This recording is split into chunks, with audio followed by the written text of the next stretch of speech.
Hey, it's the Fintech Newscast. My name's John, and with me, as always, is Steve. Welcome to the podcast. Good to be here, John. Good to see you. Yeah, it is good to be here because we have a great guest this week, Rob Calvert, the president and founder of Second Sun Consulting. Welcome. Thank you, gentlemen. Appreciate you having me. Yeah. Thanks so much for joining. This week's news story, we're going to talk about another expert on AI, along with Rob, the Pope. He has come out with the Magnifica Humanitas, an encyclical, which we can get into all that, what that means, I guess, on a separate podcast, on AI, which is kind of surprising. I don't know if there was a lot leading up to this. I don't normally, I normally keep up with the fintech news, but not the Pope news. Maybe we should have a Pope Tech podcast. The Popecast. Yeah. Podcast. Yeah, there you go. Yeah, but apparently he's up to some tech things with the do you know, Steve, if there was anything leading up to this? I didn't see anything. I didn't see anything leading up to it, but I think it's just sort of part of his whole mission to become more, to have the church Hip. be more socially engaged, possibly, Yeah, right? yeah.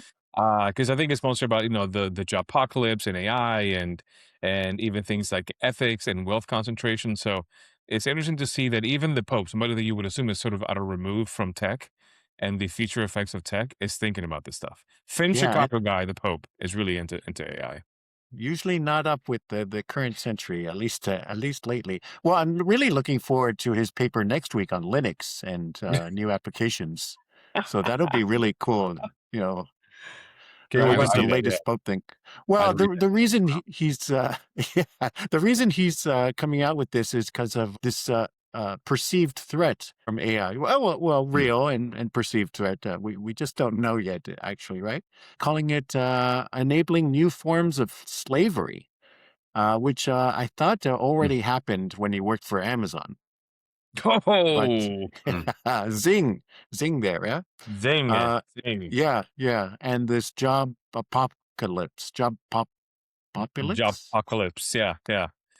On the slavery point, he was also the first Pope to apologize for the church's involvement in the slave trade, which is interesting. So he's just going back and forth from all the way from slavery to AI. And it's also interesting that he was joined in the Vatican by one of the co-founders of Anthropic. It seems like Anthropic is sort of trying to distinguish itself as a more ethical, let's stave off the job apocalypse kind of company, in contrast with OpenAI. But yeah, they're just these guys are everywhere nowadays. The co-founder of Anthropic, in his effort to appear ethical, did not go to China with President Trump, and look at that. People who are less worried about appearing ethical. Yeah. That was a choice for sure. So he's saying we should slow it down, cool competition, which is what a lot of governments and some bank CEOs are saying, actually, that we should, and some people in the industry like Anthropic are saying we should kind of slow down and get the rules laid out first before we just kind of trample forward. So that's not, it's not like it's just him by himself. This is a view that a lot of people are taking.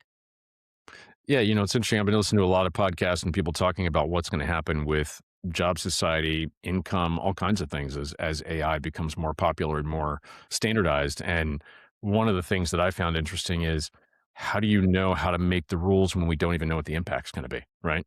You can hypothesize as to where we need to put the guidelines and the rules, and it has a lot of societal implications and things. I look at my own personal experience, not only as being in the IT industry, but as being a consumer. And even like my HVAC company has gone to AI for service coordination and scheduling and distribution of workers and everything. And it's a terrible experience. It's an absolutely terrible experience. And I've actually had to call them and complain because the AI is so good at sounding like a human when you call in that at first I actually thought it was a human that I was talking to. They've got like the little fake conversation happening in the background, little keyboard clicking and everything. Really? But the minute it goes off the rails and you say, no, I think you're an AI, let me talk to a human, it just shuts down and won't speak. And I actually had to call in and fight through the phone tree to find a human being to say, your AI went off the rails, your technician's running late, I have to leave to pick up kids from school. I need you to reschedule, and it's on you, not on me. Like, you need to make a hole in your schedule and fix this for me. And then when they did that, and then the technicians arrive, and then I hear the technicians complaining about what AI is doing to them. Their traffic Ah, patterns are better, but they're being told to put the wrong stuff in their trucks. So now they show up to their appointments and they're sitting on the road less. They're getting routed around Los Angeles a lot better, but now they don't have the proper equipment. They don't have the proper filters. And so now they can't actually succeed and fulfill their jobs. So the AI is routing for certain priorities and it's screwing up all of these other things. And the worst part is they've got these people that have been on their team for a couple of decades and they're all losing their jobs because of it. And the end result is everybody's life is harder. So I keep looking at this going like, all the doomsday saying like it may come in a few years. It's not happening in the next 6 months. It's not even happening in the next yeah. 12. There's too many problems that are still happening in the real world applications of these things. That being said, I was also reading in the news this morning about how there's a GitHub project that you can inject into any AI model and it will strip out all the guardrails. If you can download the model to run it locally, this thing will actually strip out all the guardrails that all the developers put years into the model, and it'll take it out in minutes. And now you've got one that's actually proposing how to make chemical bombs and things like that. So That's been the pipe bomb, yeah. yeah, it's going in all kinds of crazy directions. So the societal impacts are going to be interesting as the years roll out, but I don't think it's going to happen in the next 12 to 18 months. Which is a good thing in this case. It's such a huge impact. But Yeah. you and the Pope are in agreement, which is nice to see. It's probably the first time I would say that, but okay. Yeah. Okay. Yeah. Drifting away from the Pope. But yeah, we've seen so many examples where things are driven by kind of like what the numbers show Yep. as far as AI hitting that, but removing all the qualitative factors, all the things that you can't measure, which are very important, which I'm sure is part of this Magnificat Humanitas. But just how Mhm. just shows anyway uh, how basic this threat is as this threat, opportunity, change is to the world. So we'll see what happens. I doubt this will have much impact on the people actually building these things. So it'll be more interesting to see what the governments are going to do Mhm. to regulate to evolve this responsibly. So yeah, we'll see what happens. It's interesting Leo, because yeah. as you know, John, living here in the Bay Area, we hear a lot about AI job displacements because of AI, but it seems Mhm. like most of the jobs being displaced are within the tech industry. At least, you hear layoffs from Meta, and basically everyone but Apple is having is going on a massive layoff spree. But it seems like everyone who's affected again tends to be more in the technical side of things. So you're not Today, today, of course, yeah, yeah. yeah. But at least it seems like the canary in the coal mine really seems to be tech workers, especially in the Bay Area and Seattle and New York, etc. And sort of these tech hubs. So the job apocalypse may be more concentrated or more targeted, at least for Mhm. the next 6 to 18 months or so. And then it'll be an apocalypse after that. So And then it'll be we all the have a little time. podcasters will be out of a job. Yeah, Yeah, if you make canned foods, you're okay. You're going to be you're okay. okay. You're okay. Yeah. Yeah. Steve, you bring up a point that I find interesting because I also wonder about the snapback, right? In 12 or 18 months, all the code that the AI is writing now instead of the humans, is that code going to prove to be a dead end or flawed or have a different kind of security vulnerability in it? And people are going to realize that the cost savings actually resulted in a quality decline in the product, but no one's going to see it for a little while. And then you're going to see a hiring boom because people are going to say, now we got to step back and we've got to refresh things and come at it from a different angle. So Yeah. I think it's going to be interesting to see where that goes in the near future as well. It's funny, yeah. I recently spoke through my day job with a company whose their whole thing is, you have all this AI slap in your enterprise, and we can basically help you modernize the code and bring it up to standard, and especially with things like Mhm. COBOL, right, which is most mission critical places use. So it seems like it's going back around from let's build a code to now, hey, we can actually help you fix the AI code that you built on this, and this is all Sure. within like a year or so. So the cycle is ever spinning more Mhm. You quickly. said COBOL, right? COBOL, COBOL? yeah, yeah. Is it still? Oh, It's still thing. COBOL is being used. I saw a stat recently. Yeah, COBOL is being used by 91% of mission critical organizations in the world. So banks, healthcare, etc. They all run on COBOL. It's crazy, and it's a language from the 1960s. Yeah, Yeah. yeah, all right. I thought No, that, you know, been upgraded for a while, but still. no, it's reliable. It Huh, works. It huh. just, no one knows how to work it now or fix it. So you need AI to kind of help you fix patches and all that. Oh, so my junior high basic skills might come in handy later too. You may be in high demand. Yeah, yeah. I had no Wow. idea. I haven't thought about Well, basics in years. fortunately, we have somebody that knows a lot more about the state of IT these days. Rob Calvert is Second Sun Consulting, first, or I'm sorry, I should say full Apple IT first IT services Yep. for more than 20 years now. Yeah, So coming up seen on some, 23 years. Yeah. yeah, Wow. seen some Apple's changed a bit in that time. So Just a little bit. Yeah. it'd be interesting to hear about some ups and downs during that time. Actually, mostly up, I guess. But I do Mostly miss up. those cool looking Apple servers. They were pretty, they I looked pretty remember cool. the day that the announcement was made that the Xserve was being killed. I was actually at an Yeah, Apple Tech conference here in Los Angeles in Mm. 2011 when that announcement was made. I was there when the iPhone was announced at Macworld in San Francisco. All those big places. I mean, when I started going in 2004 to Macworld San Francisco, it was the size of two football fields with all the vendors and all the brands that were there promoting products. I mean, it was yeah, amazing. yeah. And 5 years later, it was half that size, and 5 years after that, it was pretty much done and gone. And I was there when they made the announcement that it was going to be Apple's last Macworld, and they said, I forget the number, but it was something like there's 52,000 people here today, or whatever the number was, and they said we get 3 times that walking into our stores every day across the country. Why do we Wow. need to be here? Right? People are 'Cause coming it's to us fun. now. Yeah. So that was a big, big shift. Yeah, usually if well ahead if there's an Apple product that's going to be discontinued because it hasn't been updated in like 3 years. So Mhm. Yes. it's pretty good sign. But Yeah. fortunately, that did not happen with the Mac Mini, which did get a nice refresh a year and a half already. And fortunately, I got one early before this open claw Hmm. run on them went. Can you tell us why is open claw so useful and why it's so popular on the Mac Mini? Well, the way the chips are built with Mac OS, the AI capabilities in the device for on-device computing is just incredible. The dollar value of the device versus the amount of power you get for it, right? So very inexpensive machine, excuse me, in a compact box that has a tremendous amount of computing power. In terms of OpenClaw itself and any agentic AI, I honestly feel like it's because society tells people to be lazy, right? There's so much that people are told to do and it's hustle culture. But if you don't have to do all the hustle yourself, if, this machine can do it for you, then, oh my gosh, now you can actually relax again, which is another societal question when it comes to AI, because I think people are going to get dumber depending on how they The choose to Pope's on use it. it. The Pope is on it, absolutely. Yeah. I worry about my kids not knowing how to read a map, and just and on, and how to make critical decisions. And so, from a family perspective, we make the decision to say, like, no, you can't use that. And my oldest just finished her freshman year in college, and the amount of stuff that she sees her friends doing with AI, when I've been beating it into her not to do that, Ah, mm. is pretty amazing. And I don't mean in a good way when I say that.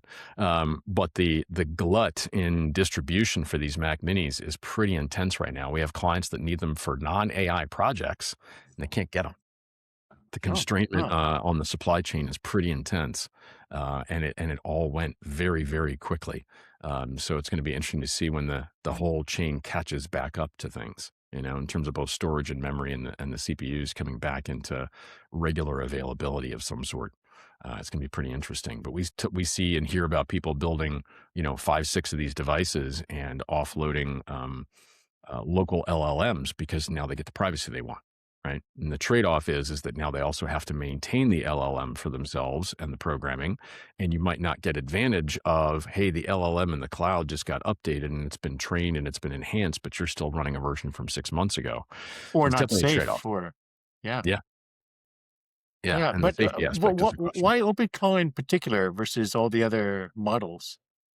I wish I had a clear answer. My guess at that one is because it was so popularized on social media that it was just the one that got all the attention at first. Oh, The like you're fact that saying, they just the quick answer, the easy Yep, answer. yep, yeah. and it's pretty Huh. easy to download and install. I mean, we've got a Windows consultant buddy who decided to just try it out and went out and bought himself a Mac Mini, and he's been doing all kinds of social media posts about running uh, OpenClaw on his Mac Mini and what it can do for him and the stuff he's playing with. Now he's paranoid enough and smart enough to be extremely careful as to what he puts on that Mac Mini and what the device can have access to, which is our biggest concern. You just don't know what you inadvertently give it access to, and it can really bite you. But it's been interesting just to see him even play with it and get into it when he's been a Microsoft guy his entire career. Mhm. Huh. So what have you seen lately, and I mean in the past few years, I guess, as far as Apple in the commercial space, the potential fintech startups, tech Sure. companies. How popular is it now? Obviously, it can do AI, so that's got to be a boost. But how has it been the past few years in terms of it getting into the enterprise and in particular in financials and fintechs? We've seen a pretty steady increase, and I think in the last 2 years, we've seen kind of almost a hockey puck, or excuse me, hockey stick kind of increase in The puck interest. would be different. Yeah. Yeah, yeah, that would be different. We actually support multiple Mac-based RIAs, which I never thought I would say, but we've been doing that Oh, for a few yeah. years now, and they keep referring more to us. Um, I knew a colleague of ours was a Microsoft-centric firm that it was in business for 30 years, and their specialization was RIAs, and he'd never heard of one.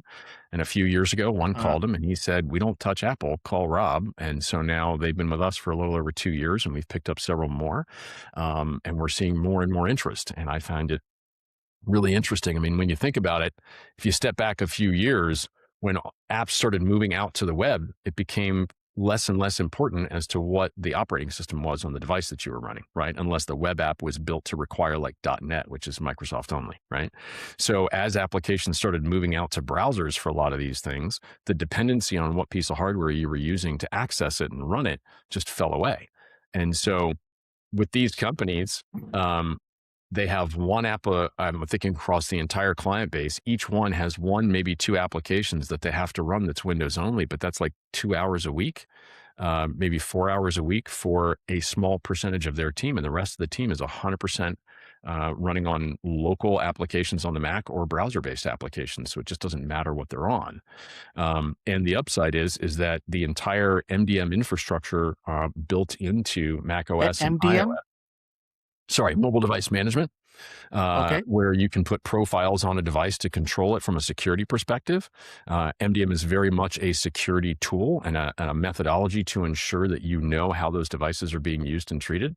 The way Apple's built all of that into their ecosystem makes it very easy for us to slip in and put down Uh, policies that are necessary in business environments, especially when you're thinking about other people's data that you have access to and what might touch it in terms of applications and where it might go in terms of cloud-based systems. So we're seeing a very large increase in the last couple of years. yeah, that's funny to see the RIAs jumping into that, as well as other financials Mhm. with moving to web based. I always think of there being some specialized software that has to be run on Windows, and there'd be enough of them. Steve and I have worked at some large banks, Mhm. and there's always some Windows. It's very Windows based on these Sure. ALM software, or Mhm. I'm sorry, asset liability risk management software. Uh, but there's enough, and I would think RIAs, registered investment advisors, would have that kind of thing where they would be kind of a Windows only, but everything so much has moved to the web that this isn't an issue anymore.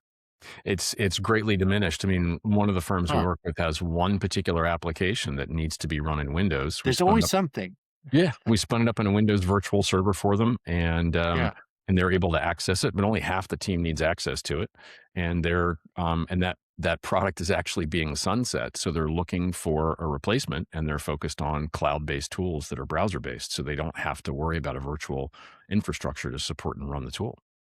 Huh. If you think So about it, I mean, from an infrastructure perspective, it greatly reduces their overhead and their liability. that's what Apple has been saying for a long time. Yeah, But yeah.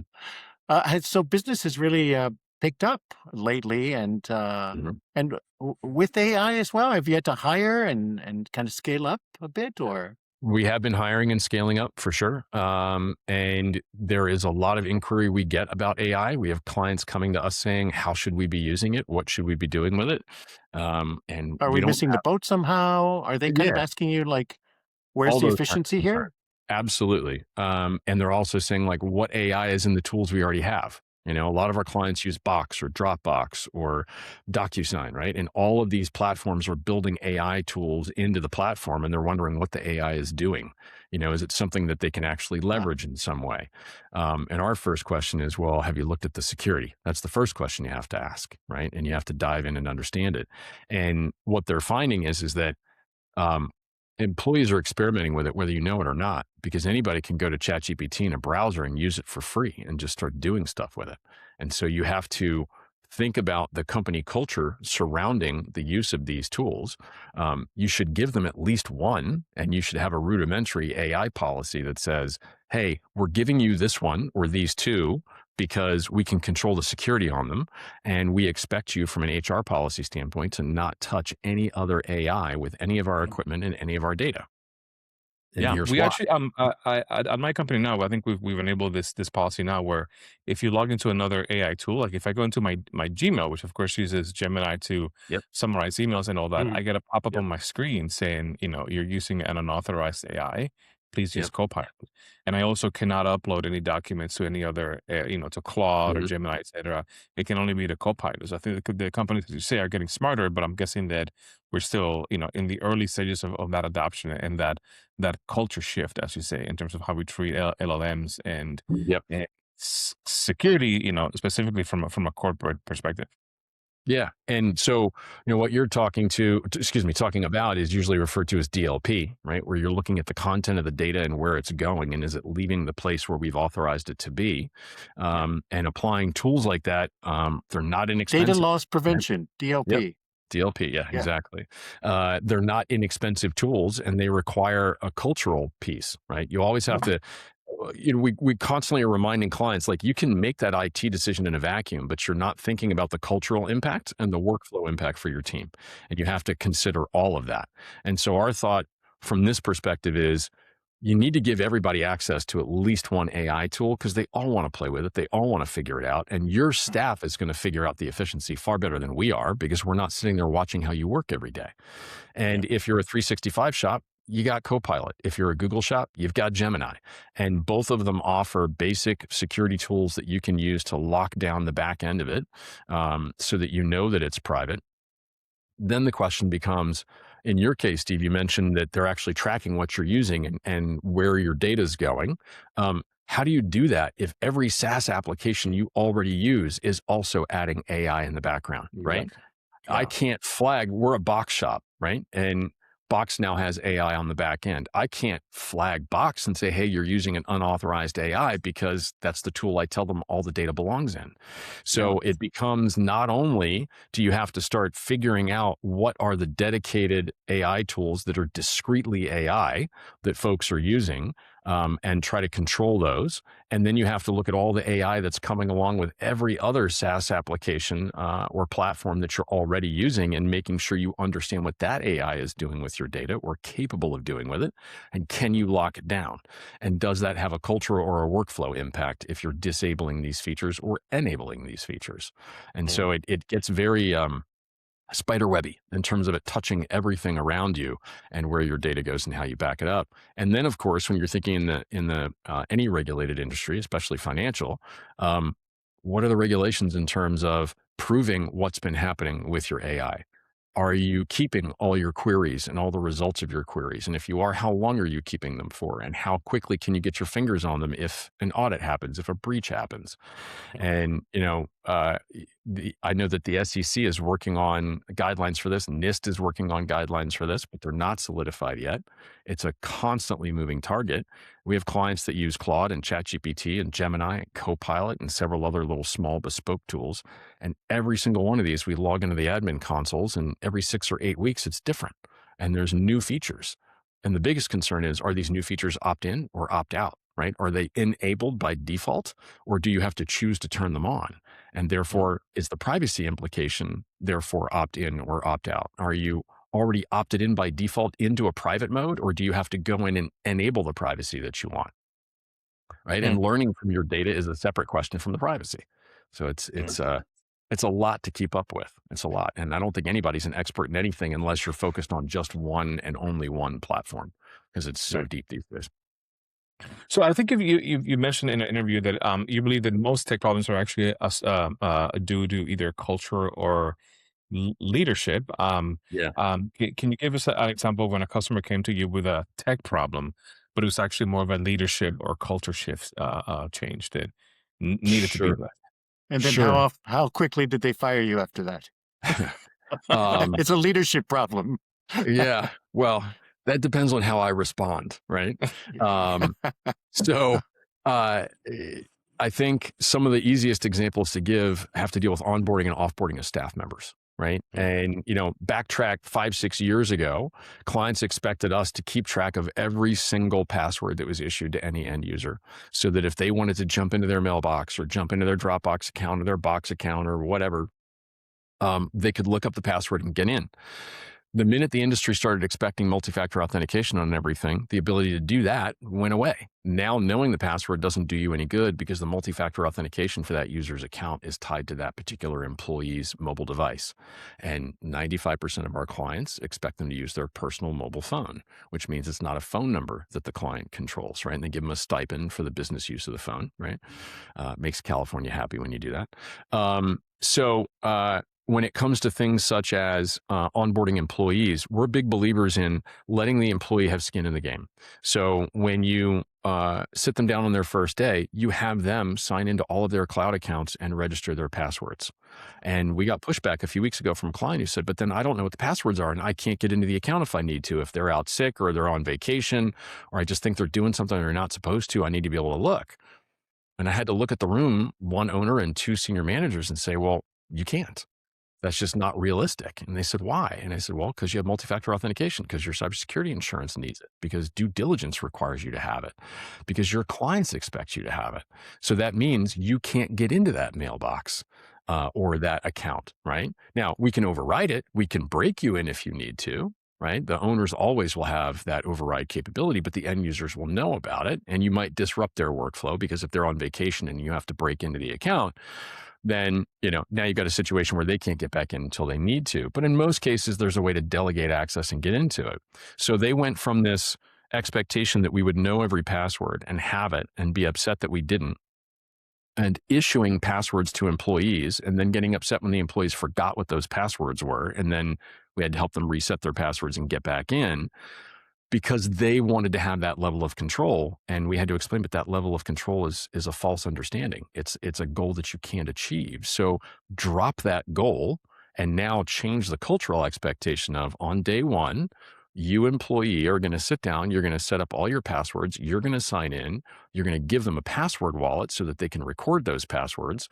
Now, if they're one of those users that calls in and says, I can't get into my stuff, I forgot my password, and they do that 5 or 6 times a year, that's an HR problem. It's not a technology problem. And it's an HR problem because they said it, they were supposed to store it in the password wallet that was given to them. They should be able to get in and handle it themselves. So that's where the technology and the culture and the workflows all get tied together, because now the workflow is, on day one, you got to give us 90 minutes with that person. And that 90 minutes allows them to sign into everything on their device, record their passwords. Now they understand what those passwords are and how to get into them. Now they should be self-sufficient moving forward. So it's all three. What is the guidance on passwords now? Is it still going to be? Is it supposed to be a bunch of random words and letters, or are you more on the? Or is the industry moving now towards just a phrase that you can remember pretty easily? Jack and Jill went up the hill or whatever.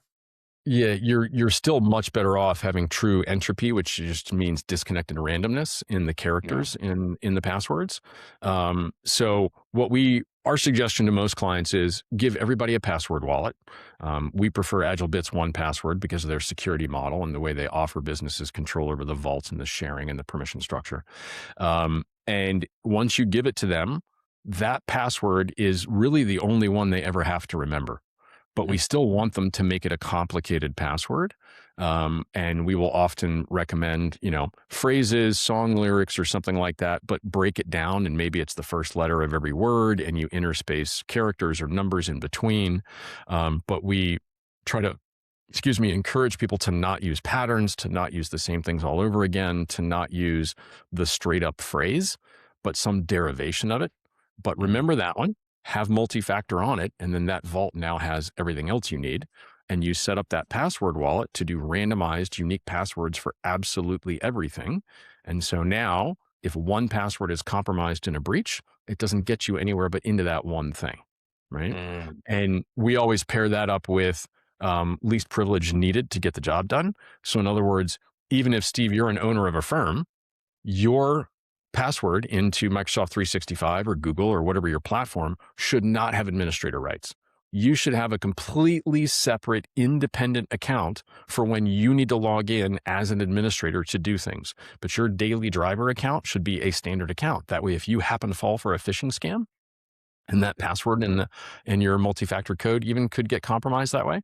Now all they've gotten into is a user's mailbox. They haven't gotten in at an administrative level, right? And of course, AI is scraping LinkedIn all the time for this stuff. We hire new engineers, and within 3 weeks, people are sending them fake SMS messages claiming to be me, telling them that, hey, I need them to go reset my password and get me into my platform or do this thing. It's crazy because everybody just watches all the job announcements on LinkedIn, and then they can see who the owner or leadership or HR or finance is at that company, and then they start targeting them right away.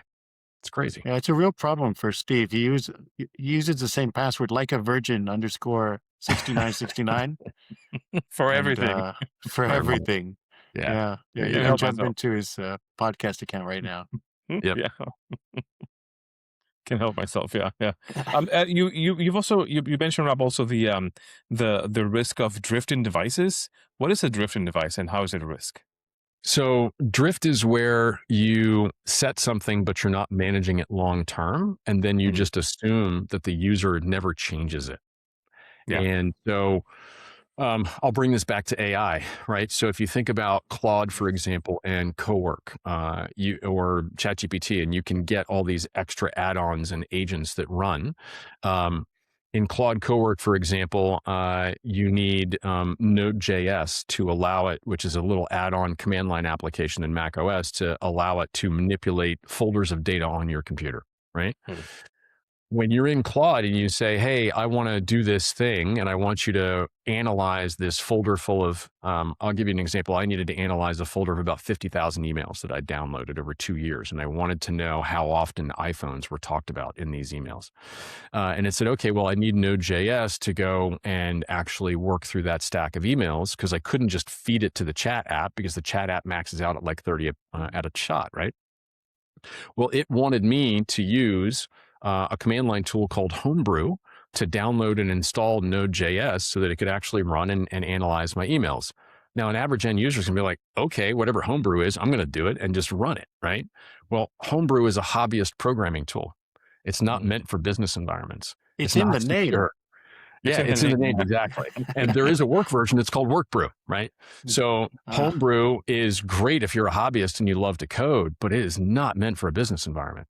So the minute you start letting AI add these extra applications for functionality, now they become independent little programs on your device that now have to be patched. Well, if you're not paying attention to them, if you don't have a patching tool within your environment that can inventory these applications and keep up with them, you now have drift. This device is now getting out of compliance with your security policies and with your patch management policies, because you've allowed end users to do things on the device in a way that the IT team can't catch and or prevent. And so now that device is drifting out of compliance and you don't even know until a breach happens.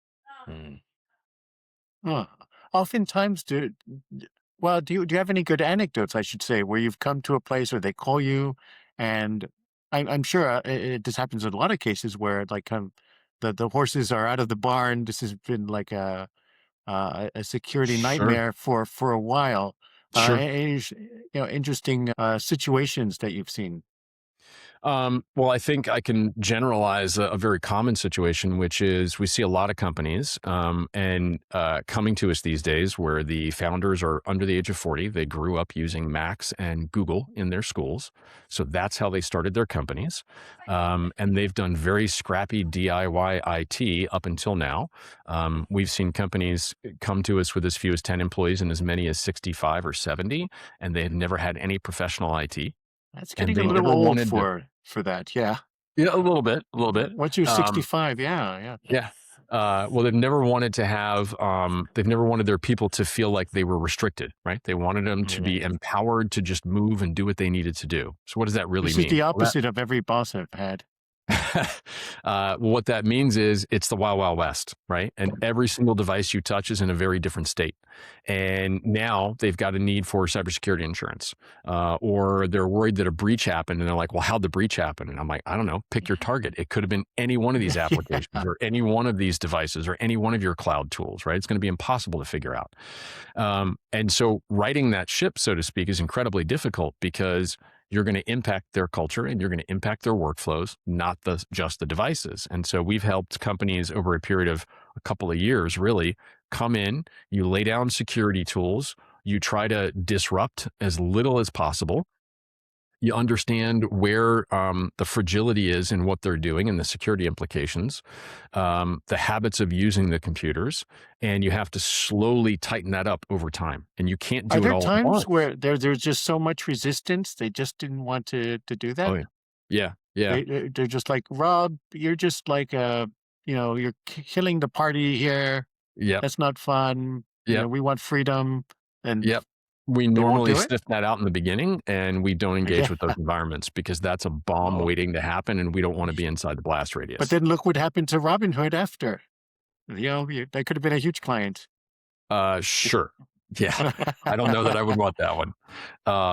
Yeah, it really boils down to what does leadership want the environment to feel like when it's locked in a lockdown state, right? And what do you want the user experience to be?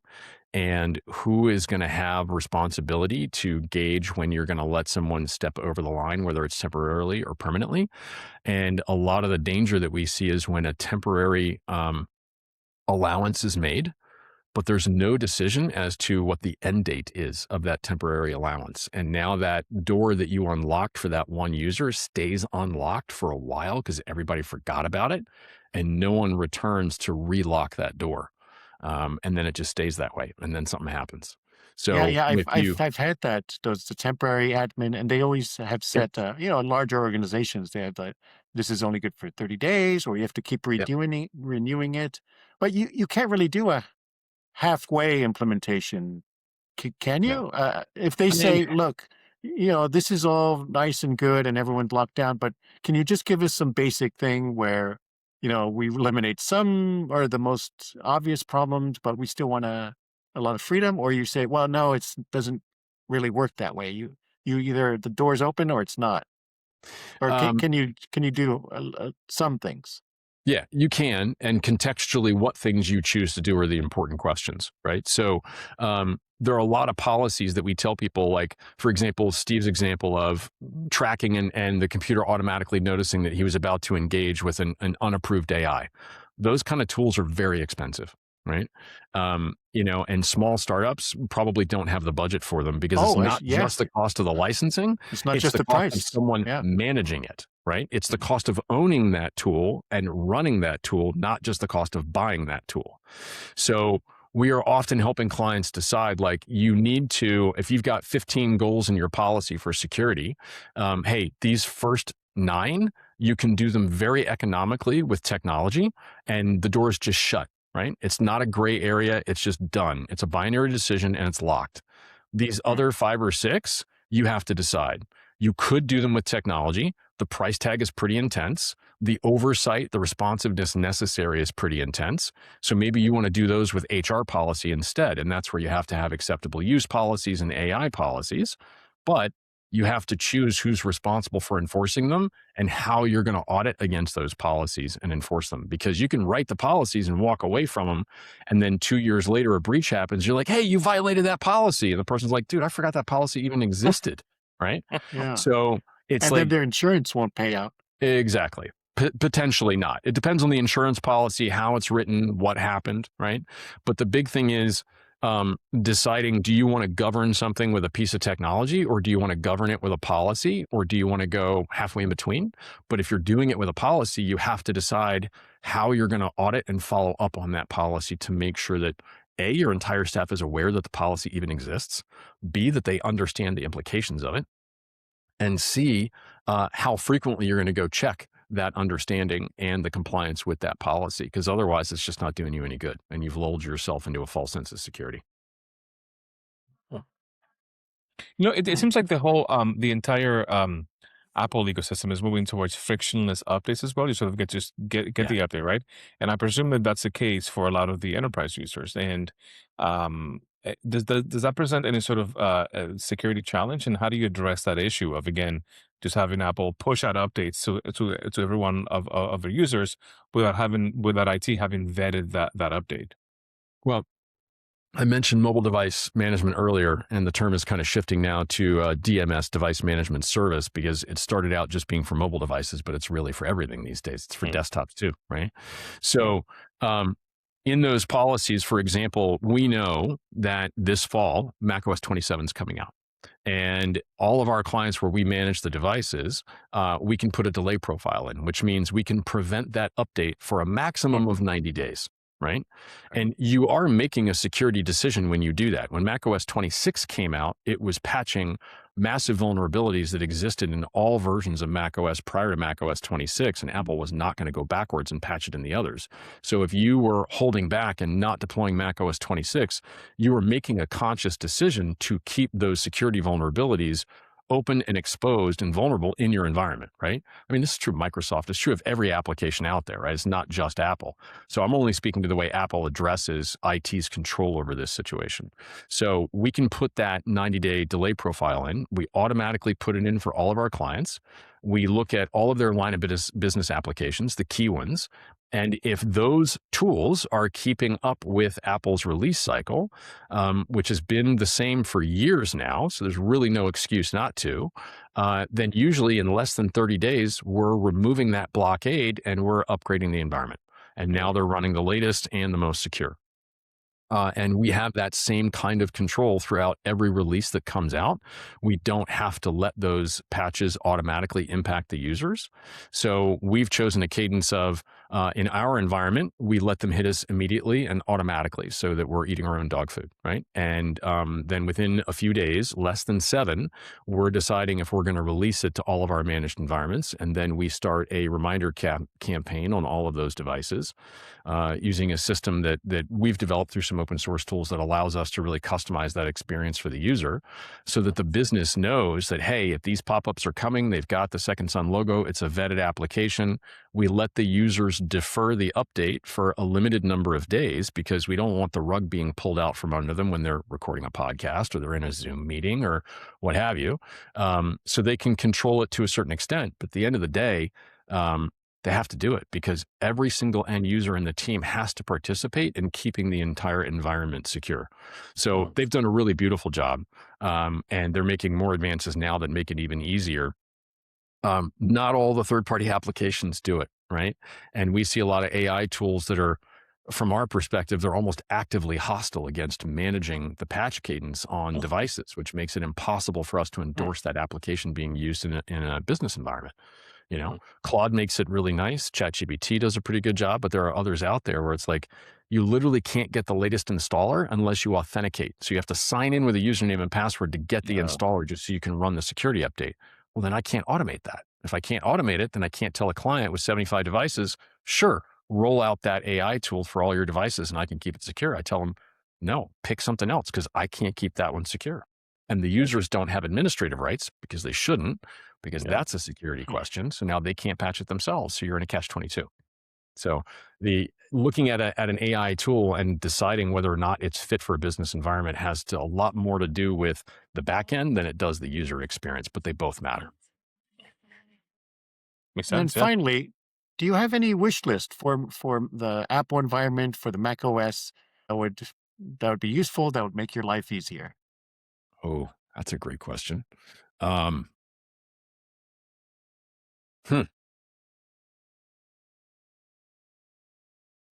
I think I'm looking forward to something. It was a wish, and now I know it's coming in macOS 27, which is allowing the operating system to integrate with other AI options, not just ChatGPT. And so I know that that one's coming because they've already announced that. So my ability to choose to tie it into like our company's Claude account is going to be beautiful because it's going to facilitate stuff for our staff. So I think that's going to be a big win that's coming. Yeah, and I'm sure the clients like hearing that they'll have an easy access to the AI tool of their choice. Is there some trend you're seeing with your preference, or is it just ChatGPT because OpenAI because that's what they get it gets the most press? We had a ton of clients that were on Gemini and Chat GPT. And then within the last few months, everybody started making a huge swing over to Claude. And we did ourselves. Huh. And I think it was a combination of we were getting more consistent results out of Claude, combined with certain things that happened in the industry that gave people a sense of the ethics behind the people running the companies and what they wanted to be associated with. I think that was a big shift. Um, Outside of that, Huh. Whisper for AI note taking is another big one that we see a lot of companies interested in because the way it runs and how it can run locally on the device and not just be cloud enabled. So, from a privacy perspective, people are interested in that. Huh, interesting. Well, yeah, Yeah. thanks so much. Some really good insights and some useful tools. And hopefully, enough of your future clients will watch this where they won't have those silly mistakes or approaches to culture that they need to have. Thanks for joining us and keep up the good work. My pleasure. Thank you for having me. And maybe I'll make it required listening as I'm talking to new clients. All right. Yes, right, right. Before you get started. All right. So that's Rob Calvert, the founder and president of Second Sun Consulting. Please hit subscribe to keep up with the latest in fintech news. And thank you so much for listening.